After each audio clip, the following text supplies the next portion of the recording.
Chapter 2. Look at me, I need a smile. The young mahout who was leading the elephant, sometimes by the ear, sometimes by the trunk, was wearing a long white shirt that flapped loosely about him. The elephant kept trying to curl his trunk around it, tugging at it. The mahout ignored him and walked on, speaking all the while to the elephant in confidential whispers. I longed to know what he was saying, but I didn't dare ask. He looked friendly enough, smiling at me whenever he glanced back up at me to see if I was all right, but he didn't seem to want to talk, and anyway, I wasn't sure if he spoke any English. But I knew that if we didn't get talking, then I'd be left alone again with my thoughts, and I didn't want that. And besides, I really wanted to find out more about this elephant I was riding. I decided to risk it and talk. "What's he called?" I asked him. "This elephant is not he is she," he told me in near perfect English. "Oona. She's called Oona, if you want to know. She is 12 years old, and she is like a sister to me. I know her from the first day she is born." Once the young man had started talking, he didn't seem to want to stop. He spoke very fast, too fast, and never once turned round, so he wasn't at all easy to understand. I had to listen hard. He went on, trying all the while to extricate his shirt tail from the grip of the elephant's trunk. "This elephant, she likes his shirt very much, and she also likes people. Oona is very friendly, very intelligent too, and naughty. She's very naughty sometimes. You would not believe it. Sometimes she wants to run when I do not want her to run, and once she is running she is very hard to stop. Then once she is stopped, she is very difficult to start again. You know what Oona likes best? I tell you, she likes the sea. But it is a strange thing. Not today. Today she does not like the sea. I think maybe she's not feeling so good today. I take her down to the sea early this morning for a swim, like I always do, but she doesn't want to go in. She doesn't want to go near. She only stands there looking out to sea as if she never saw it before. I tell her that the sea is the same as it was yesterday, but still she will not go in. One thing I know for sure, you can't make Oona do what Oona does not want to do. He tugged his shirt free at last. "Thank you, Oona, very nice of you," he said, stroking her ear. "You see, she's happier now, and I think maybe this is because she likes you. I can tell this when I look into her eyes. It is how elephants speak, with their eyes. This is a true thing." I did not ask any more questions after this, because I was far too busy just enjoying myself. I was savouring every moment of this ride. The elephant, I noticed then, was strangely mottled, with a sort of pink pigmentation under her grey skin. "A pink elephant?" I laughed out loud, and the elephant tossed her trunk as if she understood the joke and didn't much like it. Everything I was seeing was new and exciting to me. A deep blue of the waveless ocean on one side, the shadowy green of the jungle on the other, where the trees came down to the sand, and beyond the trees I could see the hills climbing higher and higher into the far distance until they disappeared into the clouds. Ahead of me, the narrow strand of white beach seemed to go on forever. I was hoping my ride would go on forever too. I was thinking that maybe Mum had been right, that this was the perfect place to forget. But I didn't forget. I couldn't. Mum and I had drifted through the days like sleepwalkers, enduring it all together. The phone calls, the cards, the dozens of bunches of flowers left outside our door.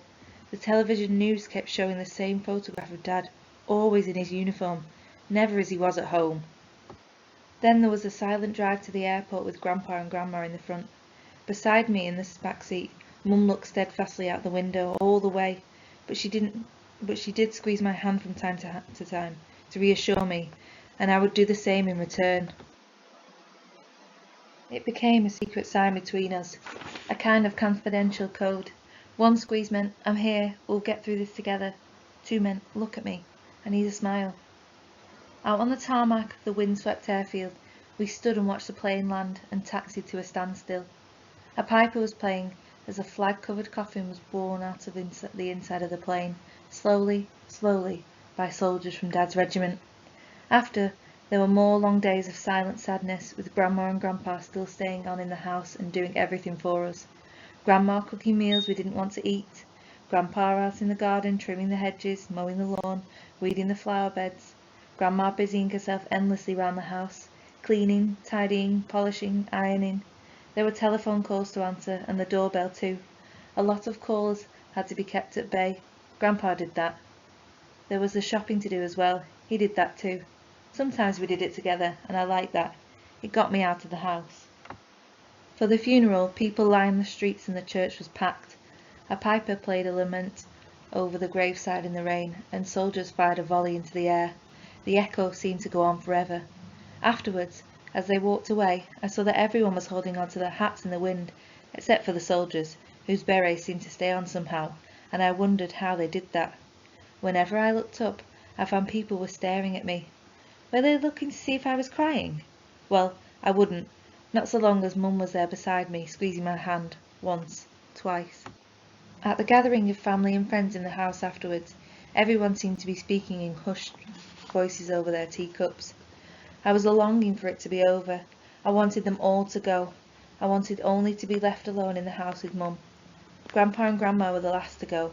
They'd been wonderful, I knew they had, but I could see that Mum was relieved as I was when they last said their goodbyes to them later in that evening. We stood by our front gate and watched them drive away. 2 hand squeezes and a smile. It was over. But it wasn't. Dad's fishing coat hung in the hallway, his Chelsea scarf round its shoulders. His boots were by the back door, still muddy from the last walk we'd all had together along the river to the pub. He'd bought me a packet of cheese and onion crisps that day, and there'd been a bit of an argument about that, because Mum had found the empty crisp packet in my anorak pocket afterwards. She always hated me eating that kind of food. Whenever we went up to town to Stamford Bridge to see Chelsea play, Dad and I always had a pie and some crisps at the same pub, out in the street if it was fine weather, and everyone would be wearing blue. We'd walk to the ground afterwards. The whole street was a river of blue, and we were part of the river. I liked the ritual of getting to the match as much as the game itself. Sooner or later, after we got back home, Mum would always ask us what we'd had for lunch, and we would always confess it sheepishly, and she would tell us both off. I loved it when we were both told off together. It was all part of it, of going to the football with Dad. Dad's fishing rod was standing there in the corner by the deep freeze where it always was, and his ukulele lay where he'd left it on top of the piano. Besides it, there was a photo of Dad smiling out at me proudly, holding up a £10 pike he'd caught. Often, when Dad was away, on exercise somewhere or overseas, and recently had been away a lot, I would reach out and touch the photos.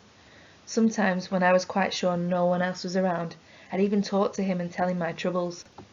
The photo had always been like a treasured icon to me, a talisman. But now I tried all I could to avoid looking at it, because I knew it would only make me feel sad again if I did. I felt bad about that, but I preferred to feel bad than sad. I was so filled up with sadness that there was no room for any more. Some days I would wake up in the morning thinking and believing that it had all been a nightmare, that Dad would be having his breakfast in the kitchen as usual when I got downstairs, that he'd be walking me to school as usual. Then I'd remember, and I'd know it was no nightmare, no dream, that the worst really had happened. I was back at school a week or so after the funeral. Everyone was kind, too kind. I could tell that no one really wanted to talk to me. Even Charlie and Tonk and Bart, my best friends, they had been all my life. Even they were keeping their distance. They didn't seem to know what to say to me. Nothing was how it had been. Everything and everyone was suddenly awkward. The teachers were all being sugary kind. Mr. Mackenzie too, the head teacher. Big Matt we called him. He was sweetness itself, and that wasn't natural. No one was natural anymore. Everyone was pretending. It made me feel alone, as if I didn't belong there anymore. One morning I decided I just couldn't stand it anymore. I put my hand up in class and I asked if I could go to the toilet. But I didn't go to the toilet. I just walked out of the school and went home. Mum wasn't there and the house was locked. I sat on the doorstep and waited for her. That's where Big Matt found me when he came looking for me. Even then he wasn't cross. Mum was called away from her work at the hospital. She was upset, I could see that, and told me how worried everyone had been, but she wasn't angry with me either. I was almost hoping she would be. It wasn't the only time I ran away. One afternoon, Mum met me at the school gates in her nurse's uniform. I usually walk home on my own after school, so I knew something was up. She had news, she said. Good news. Grandma had come to stay with us again, and without Grandpa this time. I wasn't at all happy about that. I was even less happy when Grandma kept telling me at tea time that I should eat up my toast, like a good boy. That was when Mum told me. We've been thinking, Grandma and me, "We've been talking it over, Will," she began, "and we've decided that you need more time to settle down, that maybe I sent you back to school too soon, that maybe we've rushed back into things too quickly. Both of us, I mean. People have been really kind and really considerate. Miss Mackenzie at school agreed at once. So did the hospital. They all think we should go away for a while. They said that they can take as long as we like and to come back only when we're really ready to. It all sounded more than fine to me. But when Grandma interrupted, it got even better, because that was when Grandma told me that she'd worked it all out, that we would be coming down to stay on the farm for a month or so. "So I told you, Mum, Will," she went on. "I said, I won't take no for an answer. You'll be staying for Christmas, for as long as you'd like afterwards, for as long as it takes." Mum and I exchanged a look, and a smile at that, because Grandma never took no for an answer anyway. "Grandma thinks it'll be a really good break for us both. Just what we need," Mum told me. What do you think, Will?" "All right," I said with a shrug. But I was over the moon. Every day of our stay had been brilliant, except that surprise visit to the doctor for some sort of injection that Mum said was important. "All kids have it at your age," she explained. I protested. I could see I was getting nowhere. In the doctor's surgery, I looked the other way as the needle went in, but it still hurt like hell. But apart from that, and despite Grandma being her usual bossy self, I'd had the best of times. So it had come as a complete surprise to me when Mum suddenly announced we wouldn't be staying on Grandma and Grandpa for Christmas at all, but that the suitcases were already packed and we'd be going home by the train that morning. Grandma was going to drive us to the station. When the train got in, we took a taxi home, which I thought was a bit odd because Mum had always made out that taxis were a waste of money and far too expensive. As the taxi stopped outside our home, she turned to me and told me to stay where I was. But she wouldn't be long. She asked the driver if he'd mind waiting a minute or two. She seemed suddenly excited, almost as if we were trying to suppress a giggle. "Where are you going, Mum?" I asked her. She was out of the taxi by now and running up the path into the house. She didn't answer me. I couldn't make a head or tail of what was going on. It wasn't long before she was out again, carrying a heavy suitcase. Can you take us back to the station, please?" she asked the driver. Take you to the moon if you're paying, darling," he said. Going to the moon, not quite that far," Mum told him breathlessly, as she clambered back into the taxi. Then she told me to close my eyes. When I opened them again, she was flourishing 2 passports at me, a huge smile on her face. "Grandma's idea," she said, "and I promise you, Will, it's the best idea she's ever had. Actually, I think it was Grandpa's. Anyway," she said, she thought it would be a good idea for us to have Christmas away on our own, just the 2 of us, somewhere very special, somewhere we can forget, somewhere thousands of miles away. She took a brochure out of her bag and waved at me too. Look, Will, there's a hotel, and there's a beach, there's the sea and the sand. And do you know where that is? Indonesia, where my family come from. I've never, ever been there, and now I'm going, you're coming with me. So the surprise is with Grandma." She never asked. Well, she wouldn't, would she? She just went ahead and booked it. "Christmas present, Grandpa and me," she said. You just go and enjoy yourselves." Mum's whole face was bright with laughter now. "All we needed was those injections, remember, Will? And then just our passports, our summer things, and we're on our way." What? Now? We're going now? "Right now." "What about school?" "No more school, not for the time being. Don't worry, I've asked Mr. Mackenzie. He's fine about it. We're going to chill, Will." It was one of Dad's old jokes. This was the first time we'd really laughed in a very long time. It turned to tears soon enough. Crying together, I discovered then, was so much better than crying alone. We clung to one another in the back of the taxi, and at last began to let go of our grief. At the station, the taxi driver helped us out with the suitcases. He wouldn't accept any payment. It's on me," I said, taking Mum by the hand and helping her out. It took me a while to work out who you were. I was in the crowd outside the church at the funeral. I saw you and the lad. I was a soldier once myself, in the Falklands, a while ago, but you don't forget. Lost my best friend out there. You have a good holiday now. I reckon you deserve it. I'd been on a plane a few times before, to Switzerland, but this plane was massive. It took an age slumbering down the runway before it lifted off. There was a moment when I thought it never would. I had my own screen so that I could choose whatever film I wanted. I watched Shrek 2 again, When it finished, I happened to pick up Mum's holiday brochure. I opened it up. The first picture was of an orangutan gazing out at me, wide-eyed and thoughtful. There flashed through my mind then was a most dreadful image. I must have seen it on the television, or maybe a Nature magazine, most likely in the National Geographic. We had a pile of them in the bathroom at home.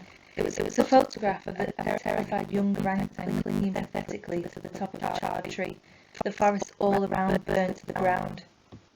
I turned the page quickly, not wanting to be reminded of it anymore. That was when I came across the picture of an elephant walking on the beach and being ridden by a boy no older than I was. I could not contain my excitement. "Mum," I said, "look at this, they've got elephants and you can ride them." But Mum was fast asleep, showing no signs whatever of wanting to wake up. Some of the people in the brochure looked a lot like Mum, I noticed. She'd never talked to me about Indonesia that much. I'd always known that was where her family had come from originally. She was Swiss as well, which was why we'd been over there a few times to see our other grandparents. Licorice all sorts, that's what Dad used to call me. Bit Indonesian, bit Swiss, and a bit Scottish like me. Best of all worlds, that's what you are, Will, he'd say. I'd always been very proud of having a mother who didn't look much like my friends' mothers. Her skin was honey brown, smooth and soft, and she had shining black hair. I would have preferred to look like her, but I'm much more like my father, sort of pinkish, with that thick, fair hair. Ripe like corn, Grandpa called it. I couldn't help myself. It was something I'd been doing a lot. I kept trying to picture Dad as he was when I last saw him, but all that came to mind was a photo of him I remembered best, the one on top of the piano, with him holding the pike.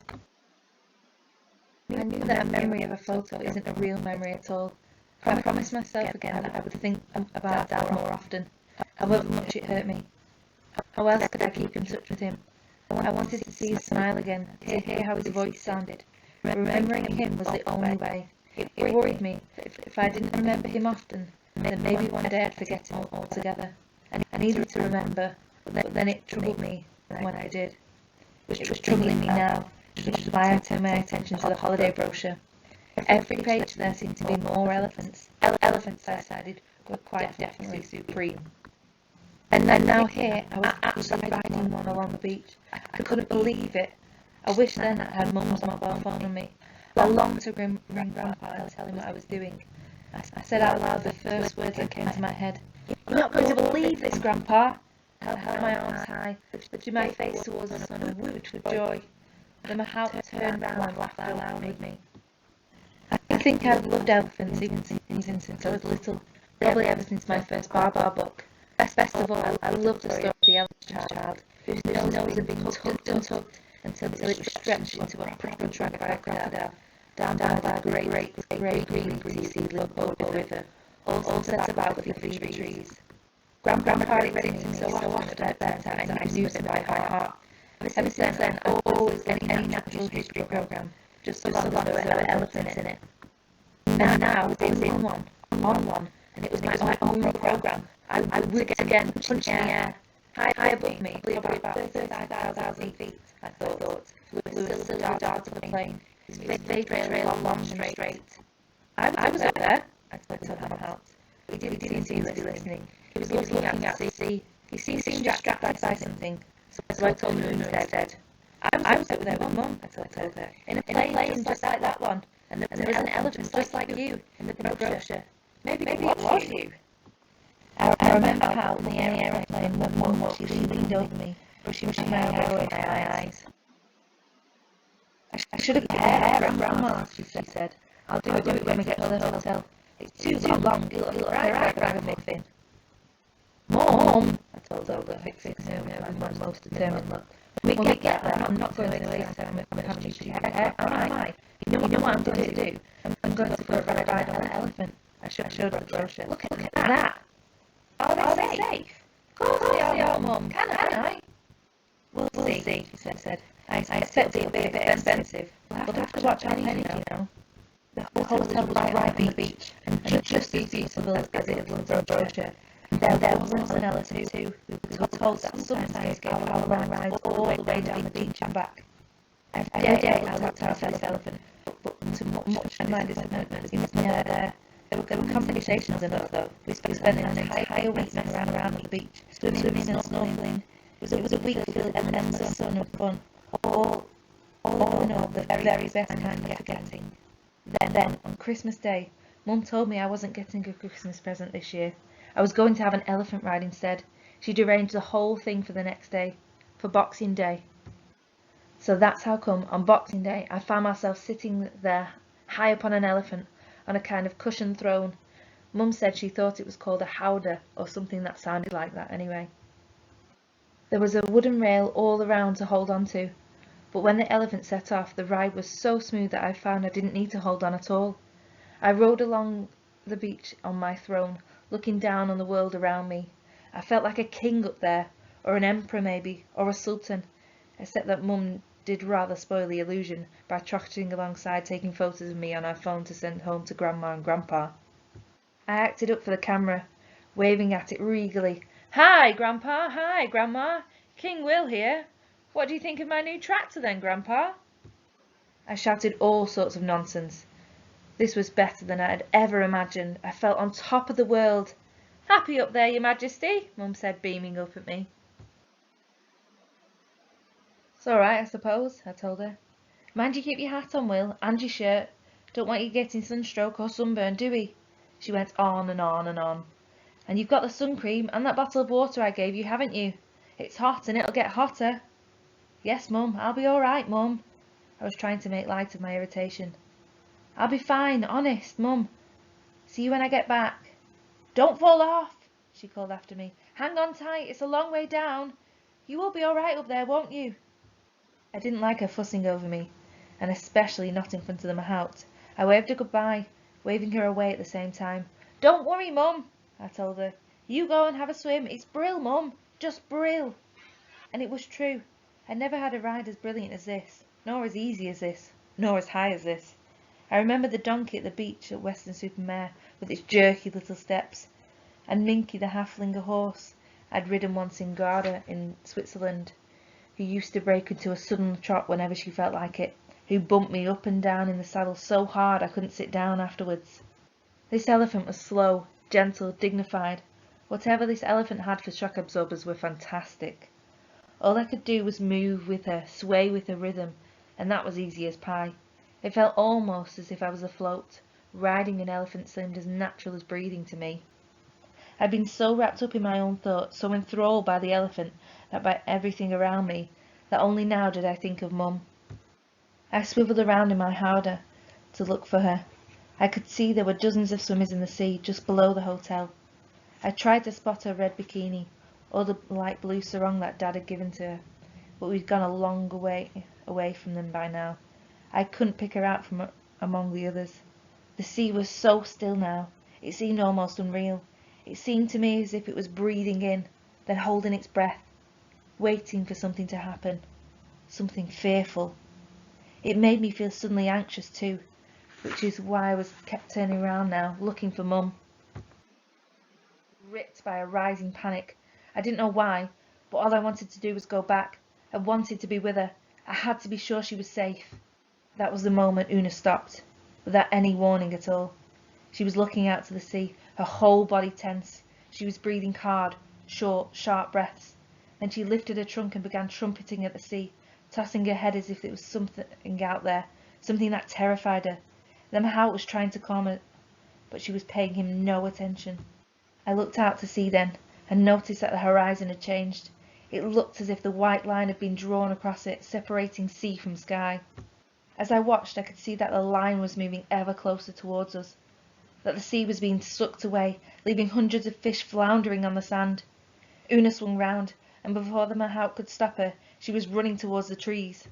In those first few hurried strides, I very nearly fell off. I managed to stay on only by clinging on tight with both hands to the rails in front of me.